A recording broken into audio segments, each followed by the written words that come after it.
And what I am very tired of is this trope of the angry black woman.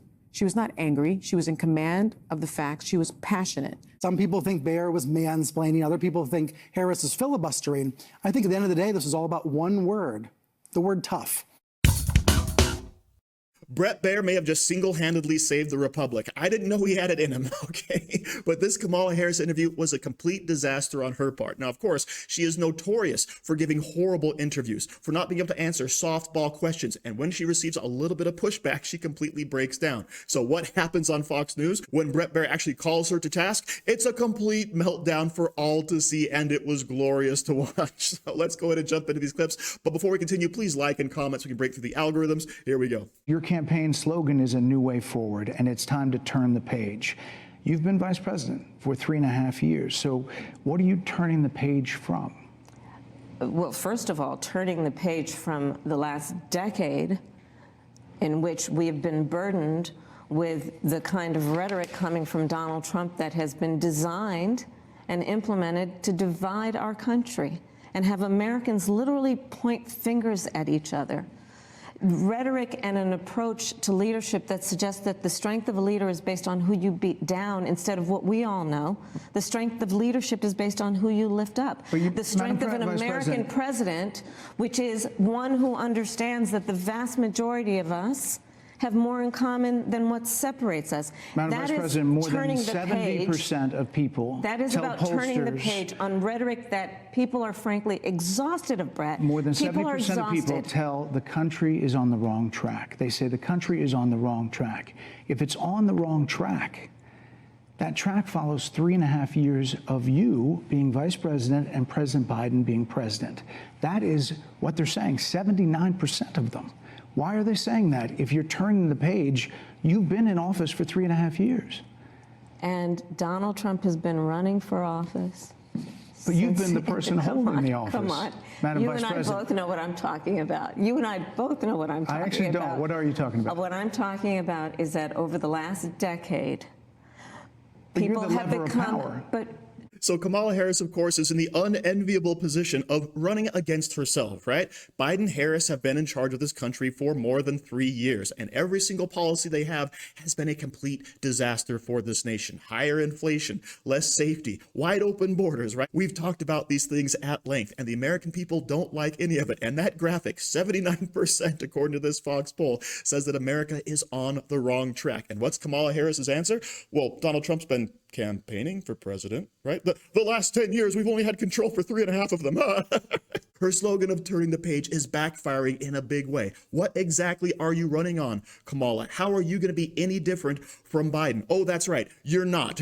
You couldn't think of anything you would have done differently from him. And here you are asking for America's vote when clearly people are unhappy with the direction of the country. Now, a lot of people might say, hold on, that's the Fox News poll. There have been other polls that we've cited on this channel that were not Fox News polls that say, yes, we're heading clearly in the wrong direction. But Kamala Harris just can't get away from the simple fact that she has been in power and has been a part of the problem.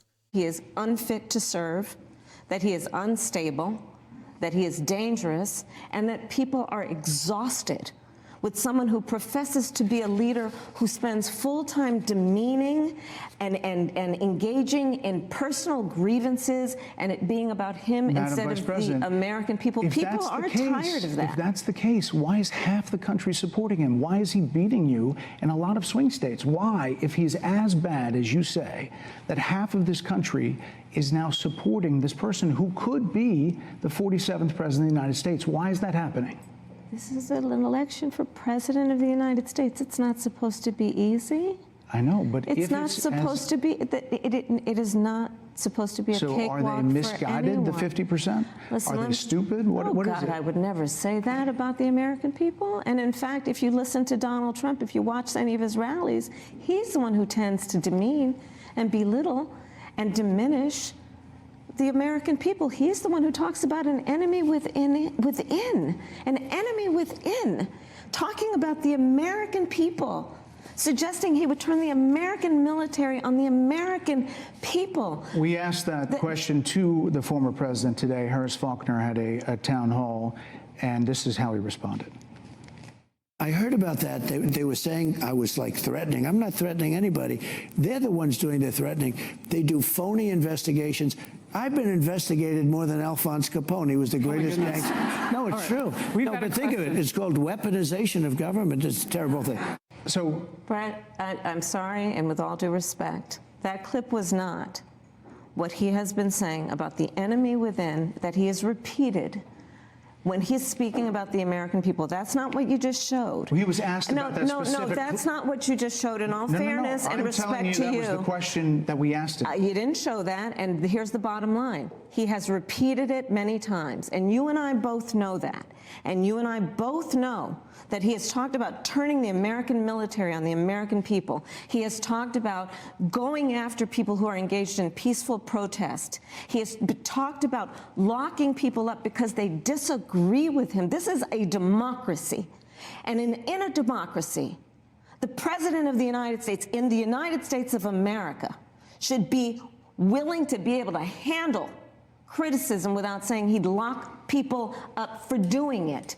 And this is what is at stake, which is why you have someone like the former chairman of the Joint Chiefs of Staff saying what Mark Milley has said about Donald Trump being a threat to the United States of America. So this must be one of those famous Kamala Harris meltdowns, right? There's a reason why 90% of her staff have quit. Okay, so here we're talking about Donald Trump. He's going to go after American citizens. He's going to unleash the military. Okay, Kamala, let me point out what Donald Trump is actually talking about. The possible collusion between the Biden administration, between the Department of Justice, between the FBI, between big tech, between the media, right? All of them coming together to what? Persecute Donald Trump. It's not a coincidence that all of these lawsuits happened at the same time. And don't forget, all of these prosecutors, Jack Smith, Fani Willis, they all visited the White House before charges were brought. So if that is in fact true, it's something that should definitely be investigated, first of all. But if it's true, yes, people should be arrested. People should be tried, because this is something we have not seen on this scale before in American politics, and it is evil and it needs to be stopped. So Kamala Harris can have all the freak out she wants, but it doesn't change the fact that, yes, they have gone after Donald Trump. Proven. They spied on his campaign. Proven true. The fake dossier. Proven true. Hunter Biden laptop. Proven true. All of that stuff, all right? And we're supposed to turn a blind eye to it now? No thanks. Call Donald Trump. He's misguided. You say now he's unstable. He is unstable, Brett. He's not well. You say he's mentally not stable. He's not stable. Let me ask you this. You told many interviewers that Joe Biden was on his game, that ran around circles on his staff. When did you first notice that President Biden's mental faculties appeared diminished? Joe Biden, I have watched from the Oval Office to the Situation Room. And he has the judgment and the experience to do exactly what he has done in making very important decisions on behalf of the American people. There were no concerns raised? Brett, Joe Biden is not on the ballot. I understand. And Donald Trump but is. But you talked about it. And Donald Trump After George Clooney said within a few minutes of talking to President Biden at a fundraiser that he thought this was not the same Joe Biden that we saw on the debate stage. Donald Trump is on the ballot. I understand. You met with him at least once a week for 3.5 years. You didn't have any concerns? I think the American people have a concern about Donald Trump, which is why the people who know him best, including leaders of our national security community, have all spoken out. Even people who worked for him in the Oval Office, worked with him in the Situation Room, and have said he is unfit and dangerous and should never be president of the United States again. Oh, Kamala Harris started out that segment salty, didn't she? Donald Trump is deranged. He can't be allowed near the levers of power. His former staff all say he's horrible. Okay, Joe Biden. Ooh. Oh, man. What about Joe Biden? Did you notice any degradation in his mental faculties? No, he's great. He still runs circles around his staff. He's cogent. He's the best he's ever been. All right, Joe Biden is awesome. Yeah, why the soft coup? Why was he replaced? Why did George Clooney, as was quoted there, say, yeah, this is a night and day difference. This guy can't hold a conversation. We're not giving him any more money, right? But Kamala Harris is in the position where she has to defend it, because otherwise she ignored a doddering old man in mental anguish being forced to trot out in front of world leaders and embarrass this entire country. I guess going after Donald Trump Trump would be the easier path. So good job on answering that one the way you did, Kamala. Madam Vice President, a couple of things. Prosecuted trafficking of drugs, guns, and human beings. And Donald Trump, but let me just finish. Six Democrats voted against that bill. Learned about that bill and told them to kill it because he preferred to run on a problem instead of fixing a problem. And in this election, this is rightly a discussion that the American people want to have. And what they want are solutions, and they want a president of the United States who's not playing political games with the issue, I hear you, but actually is focused on fixing it. 6 Democrats voted against that bill. It would have allowed 1.8 million illegal immigrants into the country a year. A lot of conservatives had a problem with it. These are the 6 Democrats. But more importantly, back to the original premise, Jocelyn Nungary, Rachel Morin, Laken Riley, they are young women who were brutally assaulted and killed by some of the men who were released at the beginning of the administration, well before a negotiated bipartisan bill. Former President Clinton actually referred to Laken Riley Sunday campaigning for you in Georgia, saying if those men had been properly vetted, Laken Riley probably would not have been killed. So if it wouldn't have happened, this is well before any negotiation. This is well before Donald Trump got involved in the politics. This is a specific policy decision by your administration to release these men into the country. So what I'm saying to you, do you owe Brett, those families an it, apology? Let me just say, first of all, those are tragic cases. There's no question about that. There is no question about that. And I can't imagine the pain that the families of those victims have experienced. Madam Vice President, it was a policy decision in the early part of your administration. So do you owe them an apology is what I'm saying. I will tell you that I am so sorry for her loss. I am so sorry for her loss, sincerely. But let's talk about what is happening right now with an individual who does not want to participate in solutions. Let's talk about that as well. But do you want to answer in her? all fairness, I told you, I feel awful for what she and her family have experienced. During that time, you said repeatedly that the border was secure. When in your mind did it start becoming a crisis? I think we've had a broken immigration system transcending, by the way, Donald Trump's administration even before.